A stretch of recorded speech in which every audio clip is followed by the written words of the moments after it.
Hey, Rockhound here.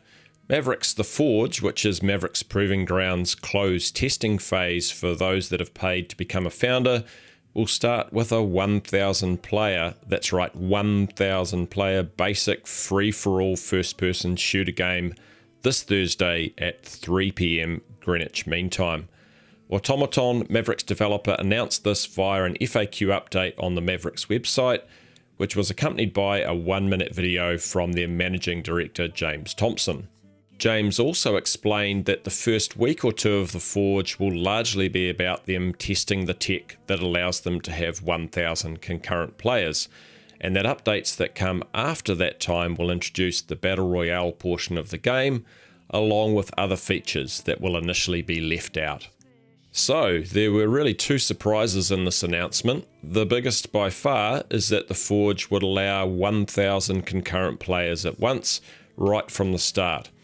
Now, in a way, I see this as a bit of a smart flex from Automaton, because from what I've seen, the number one negative comment from people who have heard about Mavericks without looking at the development of it closely or understanding the spatial OS software it relies on is that they immediately dismiss the idea that the devs would be able to host that many players at all.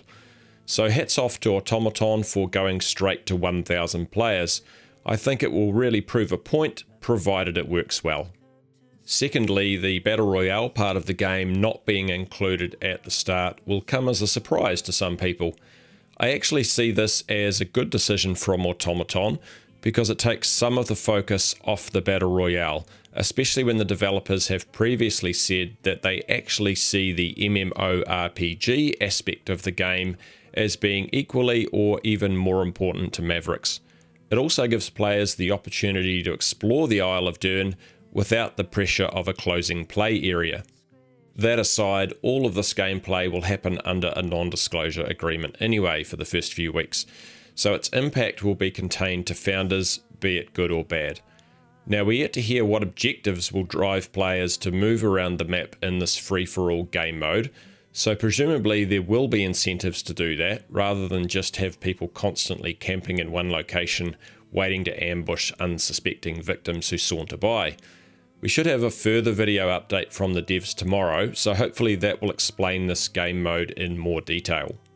Whatever the objectives of this early game, the free-for-all will initially take place in a restricted 64 square kilometre part of the full 144 square kilometre island.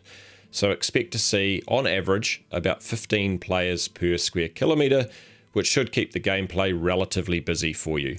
Now, as I mentioned at the start, the game will be available for download from the Mavericks website to those that have paid for Founders membership at 3 PM Greenwich Mean Time on Thursday, which is equivalent to 7 AM Pacific Time and 10 AM Eastern Time for those that live in the US, and the cheerful time of 4 AM on Friday for me here in New Zealand, and good luck to the Aussies in Sydney who have to be up at 2 AM Friday. Anyhow, that's all the news I have about the start of Mavericks The Forge at this stage. I'll be sure to update you again as the devs release more information. If you found this video helpful, please consider rating, subscribing, and turning on notifications. Thanks for watching, and enjoy the rest of your day.